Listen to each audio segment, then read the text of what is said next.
लग्नाची बेडी या मालिकेच्या आजच्या भागामध्ये आपण पाहणार आहोत. राणीचा महागडा हार बॉक्समध्ये नसतो, त्यामुळे सगळ्यांनाच धक्का बसतो. मात्र राघव त्यांना शांत करत म्हणतो की काळजी करू नका, कदाचित हार लॉकरमध्येच असेल. मात्र त्यावर ऋतुराज म्हणतो की राघव, हे काय बोलतोय तू? आपल्या घरातून इतका महागडा हार गायब झाला आहे आणि तू म्हणतोय की काळजी करू नका.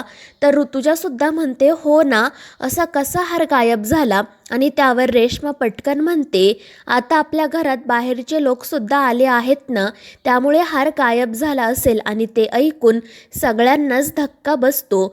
ऋषभ रेश्माला म्हणतो की उगाच काहीतरी बोलू नको आणि कोणावरही आरोप करू नको. मात्र रुक्मिणी म्हणते की रेश्मा जे काही बोलत आहे ते बरोबर आहे. आणि मग ती सिंधूला विचारते की तुला यावर काही बोलायचं आहे का? त्यामुळे सिंधू आधी सावीला रूममध्ये जायला सांगते आणि ती या सगळ्यांसमोर येते. तर राजश्री रुक्मिणीला म्हणत असते की वहिनी, सिंधू असं काही करणार नाही, मी तिला चांगली ओळखते. मात्र रुक्मिणी म्हणते की माझा यांच्यावर अजिबात विश्वास नाही. हार कदाचित यांनीच चोरला असेल, कारण यांना पैशांची गरज होती. आणि रुक्मिणीचं ते बोलणं ऐकून सगळ्यांनाच धक्का बसतो. फक्त ऋतुजा आणि रेश्मा रुक्मिणीच्या म्हणण्याला दुजोरा देत असतात. आणि त्यानंतर राघव रुक्मिणीला समजवण्याचा प्रयत्न करतो. मात्र रुक्मिणी काही ऐकूनच घेत नाही. रत्नाकर सुद्धा म्हणतो की सिंधू असं काही करणार नाही, माझा तिच्यावर पूर्ण विश्वास आहे. मात्र रुक्मिणी म्हणते की माझा विश्वास नाहीये. आणि रुक्मिणीचा हा आरोप ऐकून सिंधू खूप चिडते. ती म्हणते की माझ्यावर आरोप करण्याआधी तुम्ही एकदा विचार करा. मात्र रुक्मिणी काही ऐकायलाच तयार नसते. ती म्हणते की मला पूर्ण खात्री आहे तूच तो हार चोरला आहे, कारण तुला पैशांची गरज आहे. आणि बालभवनातील मॅनेजरकडे जेव्हा तू ॲडव्हान्स पैसे मागत होती तेव्हा मी स्वतः तुला बघितलं होतं. त्यावर सिंधू म्हणते की मी त्यांच्याकडे माझ्या कामाचे पैसे मागत होते आणि मुळात मी काय करते याच्याशी तुमचा काहीच संबंध नाही. त्यावर रुक्मिणी म्हणते की माझा तुझ्याशी तर काहीच संबंध नाही आहे आणि या घरातीलही कोणी तुझ्याशी संबंध ठेवावा असं मला वाटत नाही. मात्र सध्या तू आमच्या घरात राहतीये आणि आमच्या घरातून एक महागडा हार चोरीला गेला आहे आणि माझा तुझ्यावर संशय आहे, त्यामुळे तुझ्या खोलीची झडती होणार. आणि ते ऐकून सगळ्यांनाच धक्का बसतो. तर सिंधू म्हणते, ठीक आहे, तुम्हाला माझ्या खोलीची झडती घ्यायची आहे ना, तुम्ही बिनधास्त घ्या. मात्र जर हार सापडला नाही तर तुम्हाला घरातील इतर खोल्यांची सुद्धा झडती घ्यावी लागेल. मात्र रुक्मिणी म्हणते की त्याची गरजच पडणार नाही, कारण मला पूर्ण खात्री आहे की हार तुझ्याच खोलीत सापडणार. त्यावर सिंधू म्हणते, ठीक आहे. आणि मग त्यानंतर ते सर्वजण सिंधूच्या रूमची झडती घेण्यासाठी जातात. ऋतुजा आणि रेश्मा संपूर्ण रूमची झडती घेत असतात.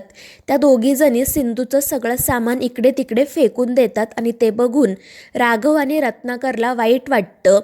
तर रुक्मिणी मनाशी म्हणत असते की तो हारीच्या रूममध्ये सापडला की हिला आणि हिच्या मुलीला मी कशी घराबाहेर काढते ते बघा. तर दुसरीकडे ऋतुजा आणि रेश्मा सगळे रूम चेक करतात, मात्र त्यांना तो हार कुठेही सापडत नाही.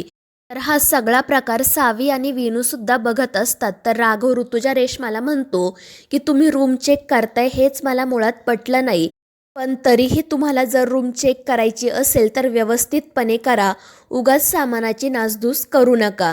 आणि त्यावर त्या दोघीही हो म्हणतात आणि मग उरलेलं सामान चेक करतात. मात्र त्यांना तो हार कुठेही सापडत नाही. आणि मग त्यानंतर ऋतुजा म्हणते की मला पूर्ण खात्री आहे या सिंधूने नक्कीच तो हार विकला असणार. आणि ते ऐकून सिंधू खूप चिडते. ती म्हणते, मी तो हार बघितलासुद्धा नाही, मग मी तो हार का विकेल? मात्र रुक्मिणी तिच्या बोलण्यावर विश्वास ठेवत नाही. ती म्हणते की ऋतुजा अगदी व्यवस्थित बोलत आहे, तुम्ही नक्कीच तो हार विकला असणार. आणि ते ऐकून सिंधू खूप चिडते. तर राघव रुक्मिणीला समजावण्याचा प्रयत्न करत असतो की डॉक्टर सिंधू सावंत असं काहीच करणार नाही. मात्र रुक्मिणी अजिबात विश्वास ठेवत नाही. आणि मग ती सिंधूला सांगते की जर संध्याकाळपर्यंत हार सापडला नाही आणि तुम्ही स्वतःला निर्दोष सिद्ध करू शकला नाहीत तर मग मी पोलिसात तक्रार दाखल करेल. आणि मग त्यासाठी सिंधूसुद्धा तयार होते.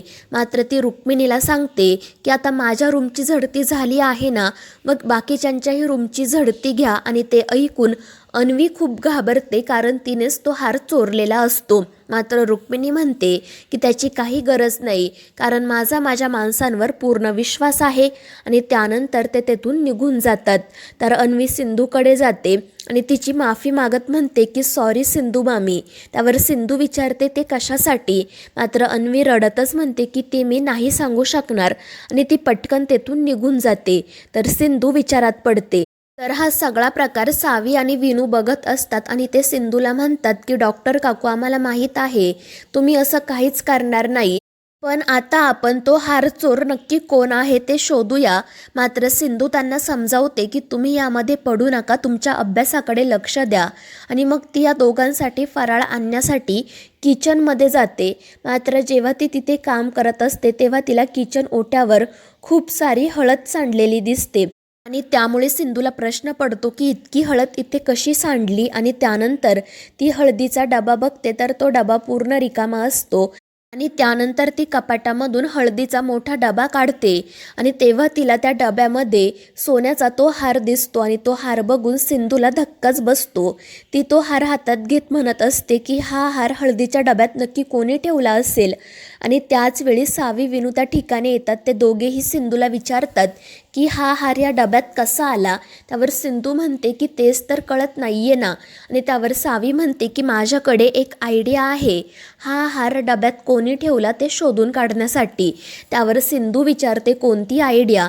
तर सावी तिला आणि विनूला तिची आयडिया सांगते आणि ती आयडिया ऐकून हे दोघेही खुश होतात. आणि त्यानंतर सावी विनू घरातील सगळ्यांना एकत्र गोळा करतात.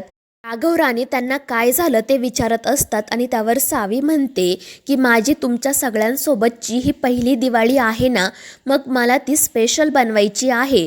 मात्र रुक्मिणी, ऋतुजा आणि रेश्मा तोंड पाडून उभ्या राहतात आणि लगेच तेथून जाण्यासाठी निघतात. मात्र घरातील इतर सर्वजण त्यांना समजवतात आणि तिथेच थांबण्याचा आग्रह करतात. आणि त्यानंतर राजश्री सावीला विचारते मग आता तू काय स्पेशल करणार आहे.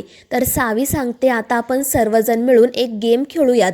मात्र ऋतुजा तिच्यासमोर हात जोडून म्हणते की प्लीज बाई तू असं काही करू नको. मात्र विनू तिला समजावतो की छोटी आजी प्लीज आमच्यासोबत तू गेम खेळ. आणि त्यामुळे नाईलाजाने ऋतुजा तयार होते. तर अन्वी सावीला विचारत असते की गेमचं नाव काय आहे. त्यावर सावी सांगते फॅमिली कोलाज. आणि ते नाव ऐकून सर्वजण खुश होतात. आणि त्यानंतर मग सावी आणि विनू प्रत्येकाला एक कोरा कागद देतात आणि त्यांना सांगतात की यावर तुमच्या हँडप्रिंट द्या. त्यामुळे सर्वजण त्या कोऱ्या कागदांवर निळ्या रंगाच्या हँडप्रिंट देतात. आणि त्यानंतर जेव्हा सर्वजण तेथून निघून जातात तेव्हा सावी आणि विनू ते सगळे पेपर गोळा करतात आणि सिंधूला देतात.